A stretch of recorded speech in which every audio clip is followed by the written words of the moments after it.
Salut tout le monde. Aujourd'hui, on va causer Axel Muka du K-Capit K2. Oui, on a déjà fait tout ça sur le K1, mais de toute façon, il faut que je change mes huiles, puisque à l'origine, dedans, il y a 3 fois de la graisse. C'est beaucoup trop détendu pour ce que moi j'aime. Ne vous en faites pas, ces roues sont juste dessus le temps que les autres soient sèches. On va pas chercher plus loin. On va se mettre une petite gamelle par là, hein, pour mettre les éléments aimantés. On va se mettre à l'aise. On va enlever la carreau. Pour pas se compliquer la vie, on va desserrer ça sur tout l'arceau.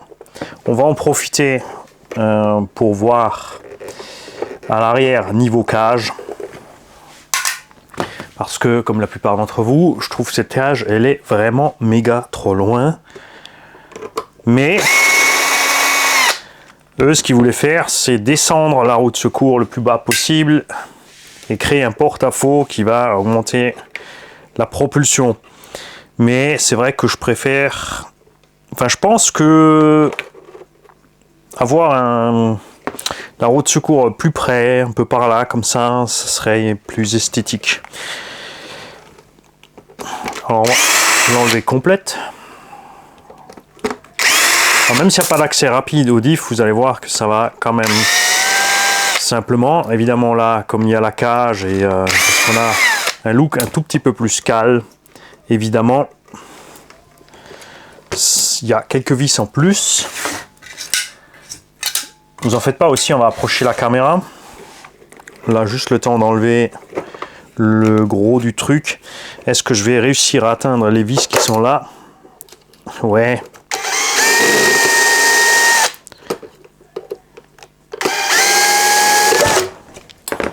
Ok.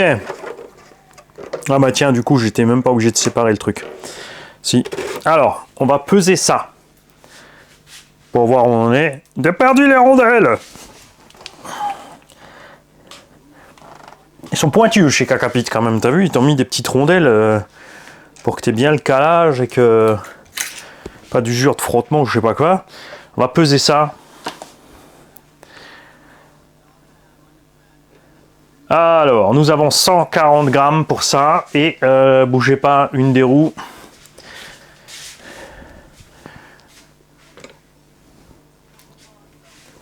Ah, quand même, hein. On arrive en gros à 300 grammes dans le panier. 270 grammes pour le panier à l'arrière porte-à-faux. Moi perso, j'y mettrais bien un pare-choc avant. Mais il va nous manquer la liaison supérieure ici.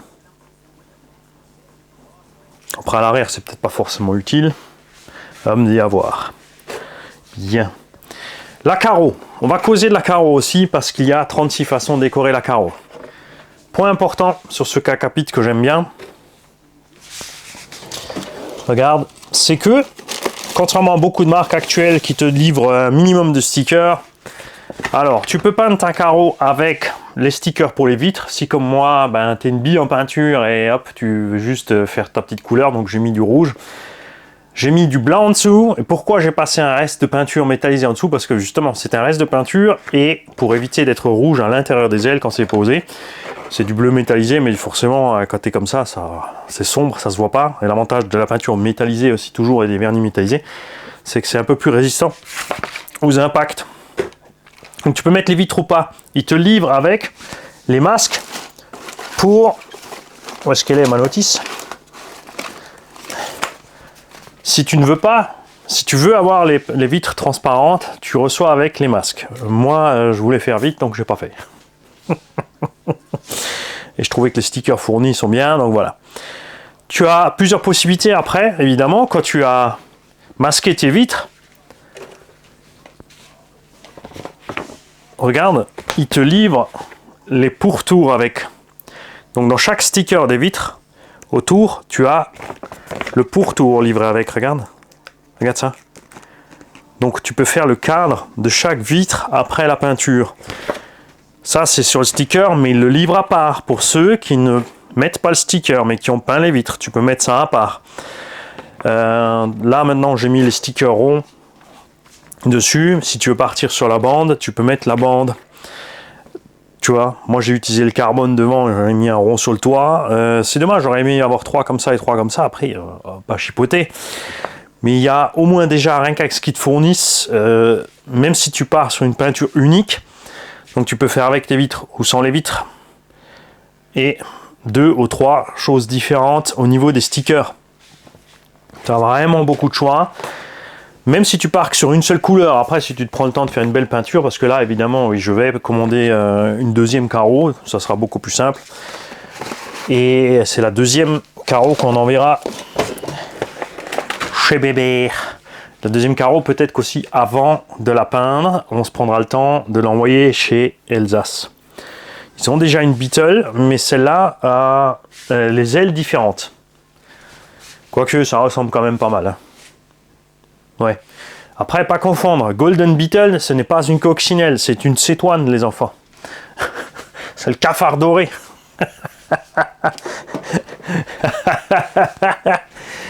Alors, comme tu as pu voir aussi, dès que tu as enlevé les 4 vis du châssis, tu as le train qui se lève. Là, tout ce que tu as à faire, c'est enlever la liaison qui est là. Regarde. Arrête de faire tourner les roues, Mani. Les roues, Mani. Voilà. Voilà. C'est mon pays maintenant. La Roumanie, c'est le pays de Mani. N'empêche que c'est un pays merveilleux. Les gens sont magnifiques, sont géniaux là-bas. Et bien plus détendus qu'ici. Effectivement, faire une entreprise en Roumanie, avec un circuit en Roumanie, je pense que ce serait 10 000 fois plus simple que... En fait, le temps que tu aies fait la paperasse chez nous, là-bas, tu as ouvert ta boîte. On voit ici la tourelle super courte arrière comparée à la tourelle arrière du K1. Tiens. Tu vois la différence? Hein, c'est quand même flagrant. Bien sûr, 2 tourelles courtes, 4 amortos courts, des grosses barres stables, 360 mm.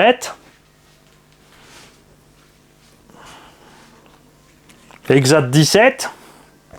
Mais on est trop étroit. On est trop étroit. Oh, par contre, tu sais quoi? Si on équipait le K1, oh la vache, va y avoir transformation. Hein. Va y avoir de la commande chaque symbolisme. Quoique, eh non, tu sais quoi, regarde. Eh ben non, eh, t'as vu ça? J'étais persuadé qu'on était plus étroit qu'un buggy 1.8, mais non. On a vraiment la largeur d'un buggy 1.8 en fait. Ah ça c'est marrant ça maintenant. Ouais. Donc, bon évidemment si tu as un K1, tu peux utiliser toutes les carreaux rallye haute. Donc je rappelle que, oui je sais on part un peu sur les trucs, mais d'un autre côté, on me pose tellement de fois les questions à gogo, que si je mets ça dans une vidéo, on va mettre ça dans la playlist Elsace RC Body bien sûr aussi. Il y a la 205 qui est dispo en renforcé chez Elsace avec les ailes élargies, donc vraiment turbo 16, elle a un méchant look. Ça se monte sur tous les SC 1.10 et les Buggy 1.8. Puisque SC et Buggy 1.8 ont les mêmes dimensions. Il y a cette carreau là qui est comme la 2.5, un peu plus courte en empattement, ça donne un look un peu plus compact. Tu peux laisser le pare-choc derrière dépasser ici, le pare-choc avant est juste intégré en dessous. Par exemple, c'est d'un côté ce que j'ai envie de faire sur K1. La 205 c'est pareil, ça va dessus. L'Anthrax elle est un tout petit peu plus longue que celle-là même. Tu as la Lancia Delta qui est aussi magnifique. C'est vrai que ça fait longtemps que j'ai plus de Lancia Delta, j'aime bien cette caisse. Peut-être le moment d'en reprendre une chez Elsace, une Lancia Delta et d'équiper celle-là en Lancia Delta. Évidemment si tu le passes ça en GT, tu pourras mettre la carreau de Nissan GTR, la Porsche. Qu'est-ce qu'on a encore? En fait, la Porsche RS3. Qu'est-ce qu'ils ont encore en long? La SC8. La SC8 arrive. Je leur ai donné la SC8 originale et ils vont nous sortir la SC8 originale puisqu'elle n'existe plus sur le marché. Il n'y aura aucun souci avec les droits. De toute façon, ça reste de la petite production locale, donc il ne se passera rien. Donc tu peux passer ça, enfin même si de la version TT en SC8. si tu laisses la jupe complète. C'est pour ça qu'on aime les carreaux Alsace pas prédécoupés, parce qu'il y en a plein qui prennent les TMT parce qu'ils sont prédécoupés, mais les TMT, t'es coincé. Si tu la prends, tu la mets sur le modèle où c'est prévu, ou quelque chose qui ressemble, sinon c'est fini. Mais nous, les modélistes, on peut en faire plus, parce que comme il y a la jupe complète avec, tu peux faire ton truck de course à la Kyle Busch, comme ça, tu vois, en NASCAR série, ils ont des pick-up, et moi j'aime beaucoup. Tu peux faire tout ça grâce aux tourelles courtes, puisque tu as les vis de précontrainte. Bon, après, il faudrait... Ouais. Si tu utilises que la vis, quand même, tu vas... Quoique. Et même comme ça, avec les huiles qu'il y a dedans, là, on serait un peu souple, mais plus en mode rallye, vraiment. Bon, là, évidemment, pour faire les essais, ça va être vite vu. Hein. On va mettre 4 roues GRP, on va serrer les BTR, et on est parti sur le circuit. On va coucher au max, descendre là, peut-être. On va mettre ça sur le circuit, et on va le laisser comme ça. Tiens. Alors, tu as vu, dans nos moutons, que 4 vis en dessous et une vis là. Ensuite, le reste, si tu as pare-choc, déco, aileron, tout ça, c'est dans le chemin ou pas. Ça dépend des modèles. Tu as tout ton train arrière en main. Là, tout ce qui te reste à faire, c'est d'enlever 4 vis sur le train arrière.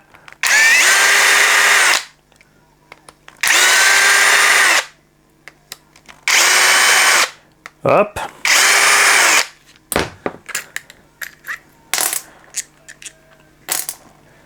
Et voilà.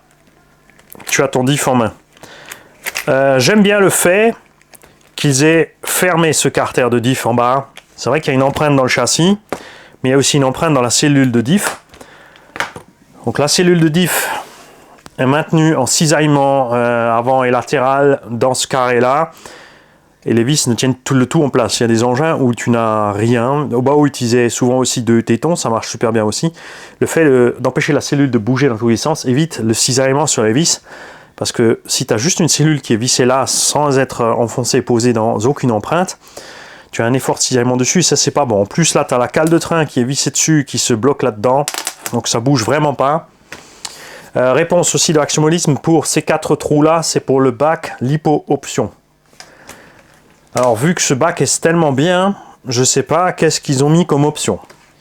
Parce que ce bac est réglable en longueur, tu peux le desserrer là, le rallonger, il y a de la place pour tout ce que tu veux là-dedans. Je sais pas pourquoi ils ont fait plus.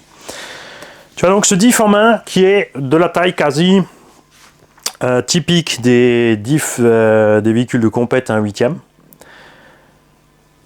C'est pas tout à fait spirale mais semi-spirale sur la dentition. C'est bien graissé. Donc ça c'est les nouvelles noix plus balèzes avec les axes plus balèzes. Donc là on est vraiment sur de la dimension de 1/8 quasiment. On a les roulements donc en double Z dessus, 16 par 8 par 5, ça aussi c'est standard en 1/8. Là où il y a des roulements plus petits, ce sont dans les portes fusées tout simplement.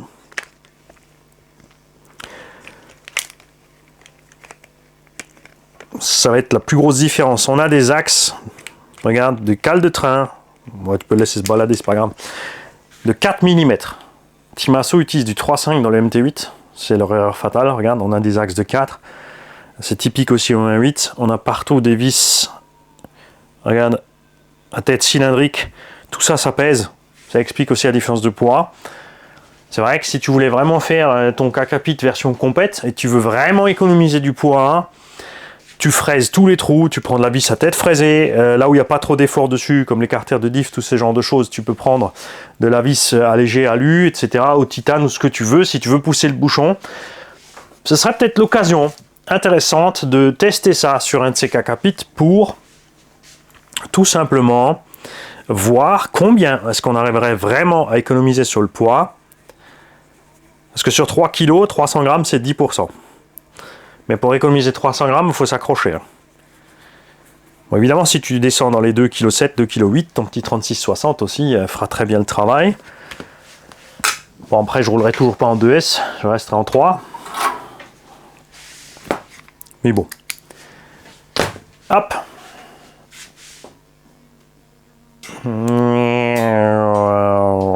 Je te rapproche comme ça. Ah bah bravo Mani.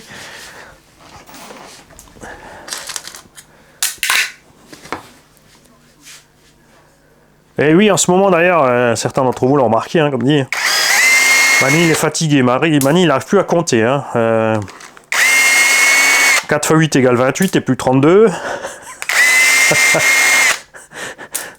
Hein, il fait lièpre, ça s'écrit avec un P et pas un B. Ça s'arrange pas, j'empire. Et après, paradoxalement, je suis de plus en plus heureux. Donc... Et là, tu vois, tu n'as que et uniquement de la graisse à l'intérieur.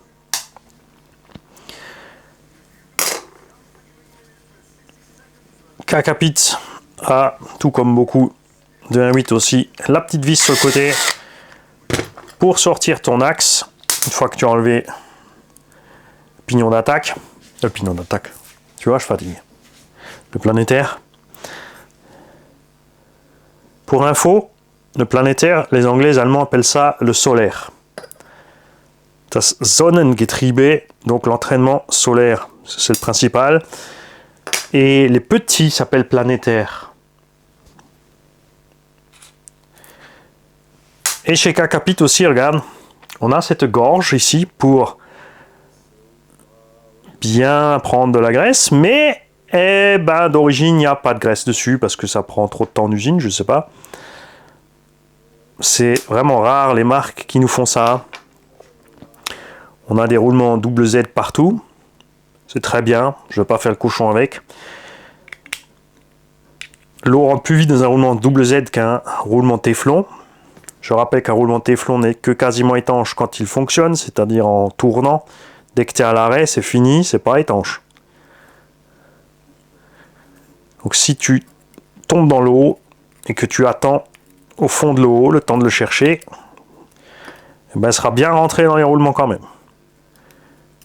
Pas aussi vite que dans le double Z, mais il y en aura. L'avantage du double Z, c'est que tu peux facilement le huiler de l'extérieur. Voilà. Toujours, tu vérifies que tout fonctionne bien, comme dit, dès que tu touches une pièce en mouvement, en rotation.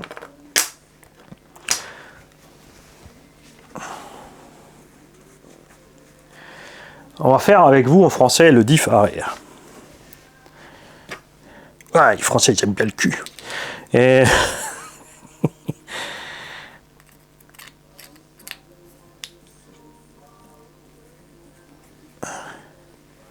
je vais pas tout enlever. J'enlève le plus gros. La voiture est neuve, donc c'est bien s'il y a du gras partout quand même. Pensez que cette graisse va se mélanger à votre huile. Que ça va donc fluidifier un petit peu votre mélange. Bon, les compétiteurs, évidemment, eux, ça, ils veulent pas. Ils veulent la précision. Il y a des gens aussi qui sont juste précis, qui veulent aussi que ça soit précis. Je comprends tout à fait. Moi, je roule loisir, ça m'est plus ou moins égal.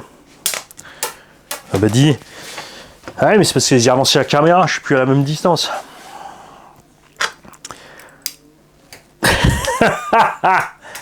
Va aller se recoucher, Mani. 3h30 du matin, c'est trop tôt. J'ai du mal. Je sais pas si c'est le Covid ou l'âge.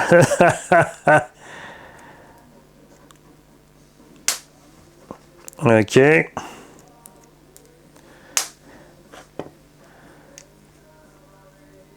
Comme je mets de l'huile dans mon diff, j'en profite effectivement pour arriver jusque là et faire ça.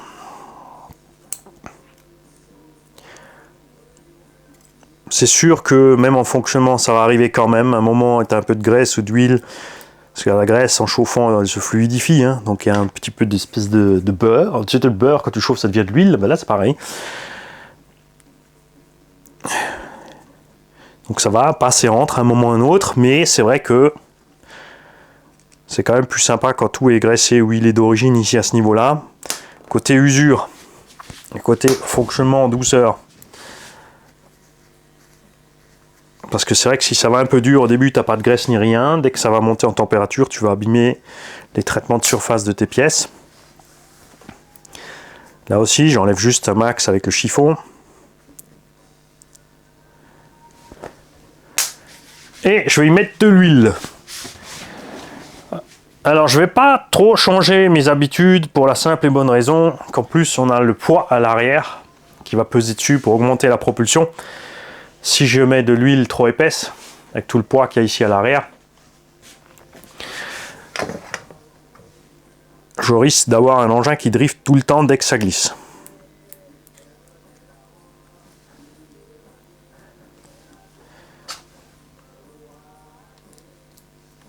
Alors je rappelle que sur les engins par exemple qui ont des rayons de braquage nazes ou qui tournent mal, tu peux, en mettant de l'huile arrière plus dure, augmenter la dérive du train arrière pour te permettre de gagner un petit peu en directivité. Là on met une noisette d'huile et c'est tout. Tu peux être pénible et pinaillant, tu peux peser, tu peux mettre dans une seringue pour avoir les ml exacts. Voilà, moi je sais qu'avec une noisette je suis à l'aise. Je rappelle toujours qu'il vaut mieux en avoir un tout petit peu moins qu'un petit peu trop. Je laisse toujours mon BTR là-dessus parce que c'est très vite oublié. Regarde. Hop. Surtout tu serres pas trop fort, tu le mets juste dedans. Il faut que ce soit juste à fleur à l'intérieur. Là, c'est la mise au point. Ah, elle a du mal quand je me suis rapproché comme ça. Hein. Je sais pas si je suis trop loin. Voilà. Si tu mets ça trop loin dans le carter, tu vas toucher derrière, tu vas frotter sur le planétaire. Et tu vas causer un échauffement, un dysfonctionnement de ton diff et une casse. Là c'est pareil, tu serres pas comme un âne, tu serres au contact, il faut que ça tienne. Il faut pas que ce soit bloqué béton. Tu fais gaffe si tu as un carter alu de bien mettre de la Loctite, du frein filet. T'hésites pas, moi j'ai mes petites habitudes avec ma visseuse, mais t'hésites pas à mettre ton couple au minimum et de faire miner à la main.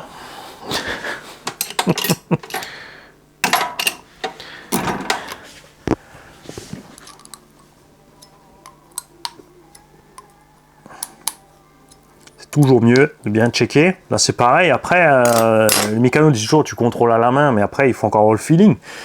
Et ça c'est un truc que c'est comme tout, c'est l'expérience. Et même le feeling, c'est tes petites habitudes à toi. C'est pas non plus une précision ultime. Le plus précis de tout restera toujours, bien sûr, la clé dynamométrique. Les carters, petite précision, n'ont pas de sens. Il n'y a pas de détrompeur. Tu peux monter tes diffs à l'envers. Comme dit, il y a certains compétiteurs qui aiment ça parce que quand il y a un circuit qui tourne de l'autre sens, ils vont mettre les diffs de l'autre côté, ils vont inverser le sens de rotation moteur, ils vont donc changer le sens du torque twist du véhicule. Si ton moteur tourne de ce sens, tu auras du torque twist comme ça si tu es derrière l'engin. Si tu tournes de l'autre sens, tu vas être comme ça. Donc selon les circuits et les virages, c'est plus ou moins pratique. On remet le diff dedans. Se balade un peu dedans. Tiens, c'est vrai que je n'ai pas regardé sur l'autre, sur le K1. Donc on pourrait le caler.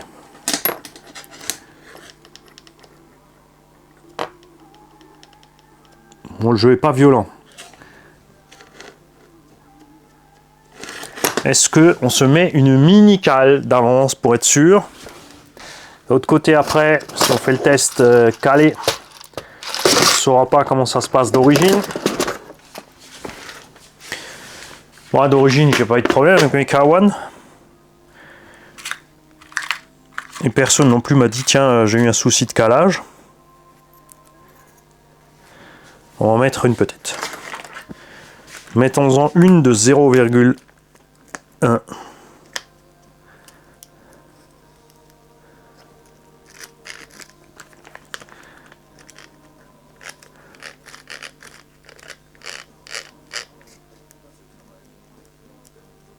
On est pas mal, on est pas mal. Je vais laisser ça comme ça. On va mettre un peu de graisse. Là, comme c'est pas ouvert en bas, évidemment, t'oublies pas d'en mettre. Tu cales surtout pas trop. Si tu cales trop serré, quand tu vas mettre la graisse, ça va siffler parce qu'il n'y a plus de place entre les dents Et ça va chauffer, ça va pousser sur les roulements et tu vas créer donc une usure prononcée.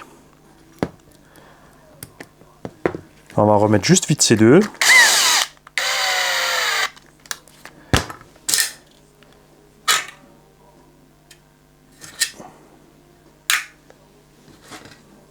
Où est la deuxième?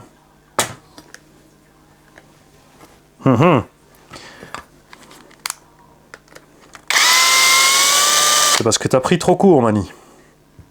Il me semble pas. Si, si. Non, non. Si. Je te dis que si. Hop. Bouge pas. Si, c'est trop long, ça.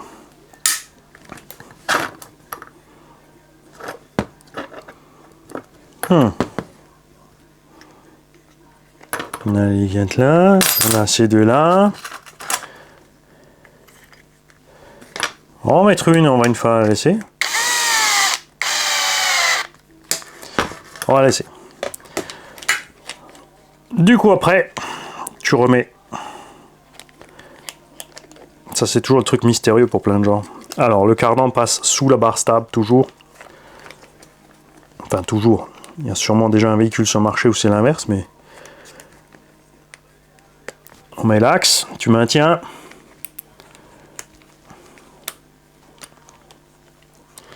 C'est là que tu es content de ne pas avoir des rondelles de partout comme Coralie, avec ce rajustage qui est pas bon. Ils ont mis des rondelles partout pour faire genre c'est des cales de réglage de compète extrême. Mais en fait c'est juste que l'ajustement colle pas du tout entre les pièces et le véhicule. Résultat, il faut de la rondelle.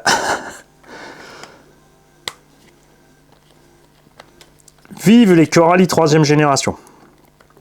Ils ont déjà de tous les RTR la meilleure électro du marché.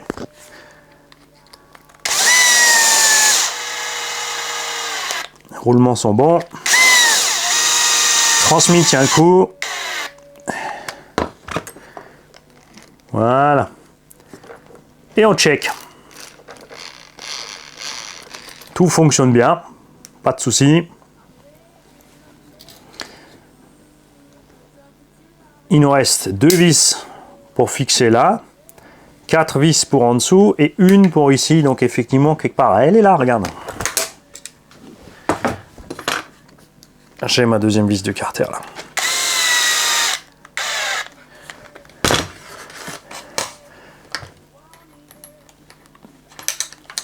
Tu remets ton train dessus. Tu te remets dans le diff central.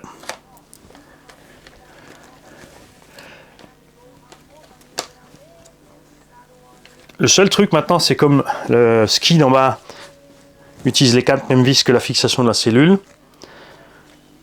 C'est que le train, même si on le visse ici, il va se balader. Et si tu mets déjà le pare-choc dessus, éventuellement, ça va pas t'arranger pour travailler pour la suite. Alors, ça aurait été plus simple peut-être de le démonter là en bas. Bravo. Parce que si maintenant je le visse là, est-ce que je vais réussir à atteindre mes vis là-haut? Et non. Tu vois? Parce que tu vois qu'avant on a démonté en utilisant le flex là. Donc ce sera plus simple sur le K2. Hein. Je précise, je parle du K2 parce que les autres, ils n'ont pas le gros pare-choc derrière.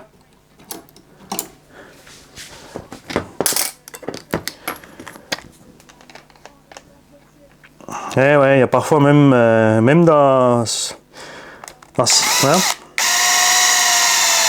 Parfois il faut une plus longue, quelle que soit la position. T'arrives quand même pas au bon endroit.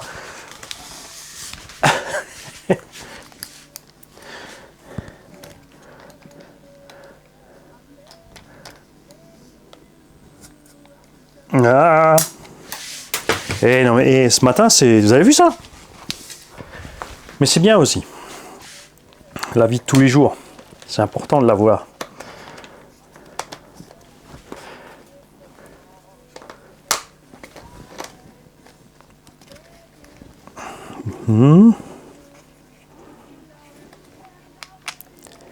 Voilà.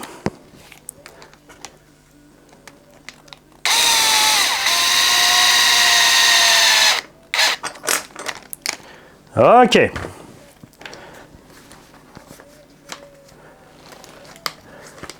Tiens, c'est marrant, ils ont... Il y a un bout qui n'est pas traité là.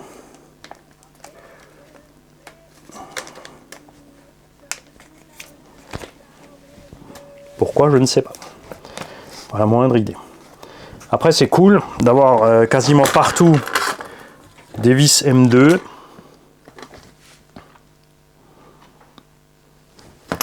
M2. C'est du M4, mais des têtes de 2 mm.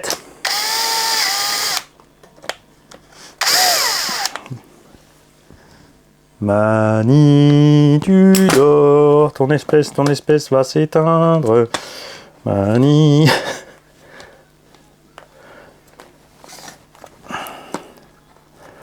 Ah, mais oui, mais c'est parce que j'ai les... Alors là, je vais te dire ce qui m'embête, ce sont les suspensions.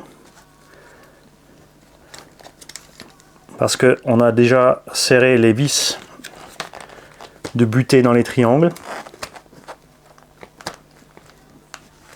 Donc dans ce cas-là, déjà on va enlever ça avant l'accident.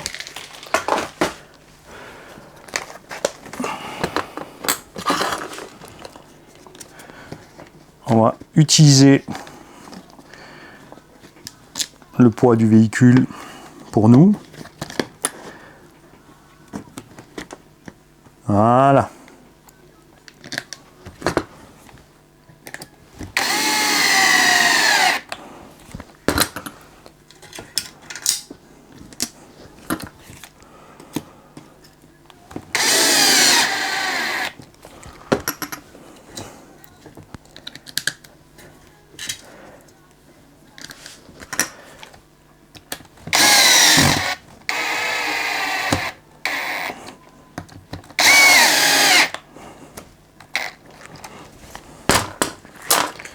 On vérifie que tout est en place, on est bon.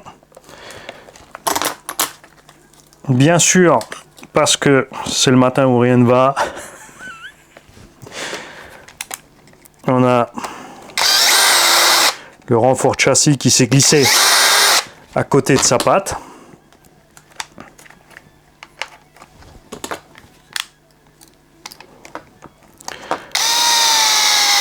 Ouais, vous inquiétez pas, la vidéo va sortir. Sans pitié. Parce que c'est vrai que, tu vois, là, je pourrais faire la vidéo que de l'avant. Genre Mister Perfect. Recommencer 3 fois la vidéo jusqu'à ce que tout soit nickel et bien. Mais non. C'est important de montrer les erreurs aussi. C'est un très bon moyen d'apprendre aussi, de montrer ce qu'il ne faut pas faire.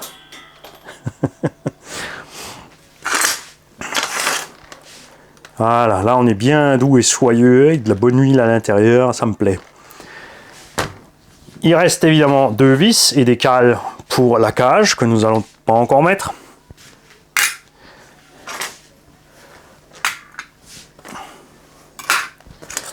Diff centrale. Alors on va pas faire l'accès du diff avant, parce que c'est la même chose que l'arrière. Je vais juste encore rapidement te montrer l'accès au diff central.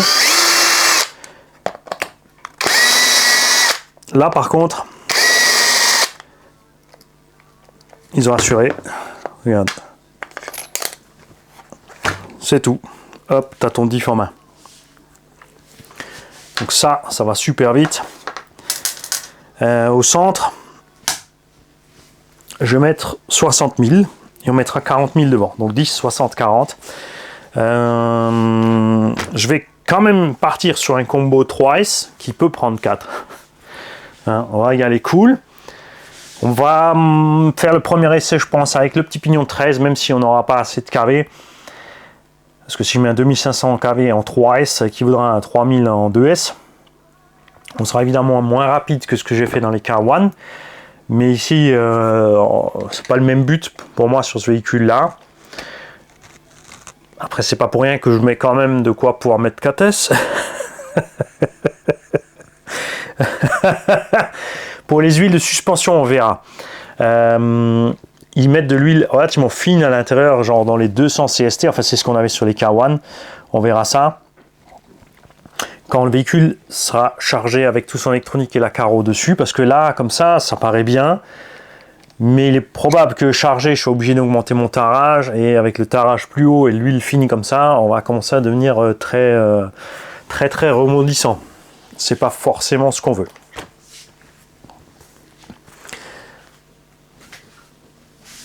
Prochaine étape, vous verrez les véhicules équipés. On va pas l'équiper ensemble, vous savez comment ça marche. On fixe le moteur sur le support, on met le support, on règle entre-dedans, on met le cerveau dedans, on met tous les câbles, on fait le neutre du vario, on fait la proc du vario, on check les butées de direction.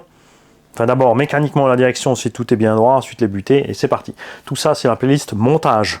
Il y a déjà 36 000 de ces choses. Là on a juste parlé de l'axe méca, de ce K-Capit pour que ceux qui en ont un ou ceux qui ont le K1 et qui n'ont pas vu les vidéos du K1, ou si j'ai oublié de faire les axes méca du K1, parce que je dis tout le temps c'est fait, mais ça se trouve je n'ai pas fait le démontage. Ils sachent où ça se trouve. Allez, je vous laisse, je vais me recoucher.